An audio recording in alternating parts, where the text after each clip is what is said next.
samafale akal sheekh muuse oo caan ka ah gobolka Gedo gaar ahaan degmada Luuq ayaa warbixin naga siin doona taariikhdii degmada Luuq bal ku soo dhawaada gacanka 1969 inta soo dhalanin barnaamij ka horeeyay oo xisbiye la dhihi jiray ama bartiitooyin walba soo yaqaano ayaa jiri jiray oo deegaanka ka sameystaan jiray hadda meesha aan fadhiyo oo aan wareysiga ka dhiibayo waxaa deegaanaan jiray xisbi la dhihi jiray xisbiye la dhihi jiray ayaa deegaanaan jirtay dhinacaas waxaa deegaanaa qol la yiraahdo gareed xagga waxaa deegaanaa qol la yiraahdo leego inta waxaa deegaanaa qol la yiraahdo gareys xagga waxaa deegaanaa qol la yiraahdo saanu xisbiye xanta waxaa deegaanaa hal iyo nirig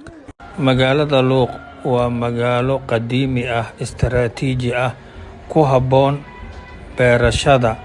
iyo dalxiiska waa magaalo maro webiga Jubbo akalo waxaad nooga warantaa magaalada Luuq meeqa beera ayaa ku yaal qiyaas ahaan hadii la dhaho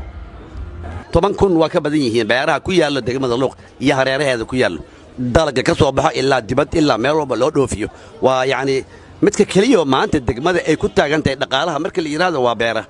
dhaqaalaha ay ku taagan tahay waa beeraha inkastoo hadda abaari iyo wax ay dhaceen haddana haddaysan maanta beerahaas ahaan lahayn neef adduunyo oo ku noolaado beled ama baadiye lama arkin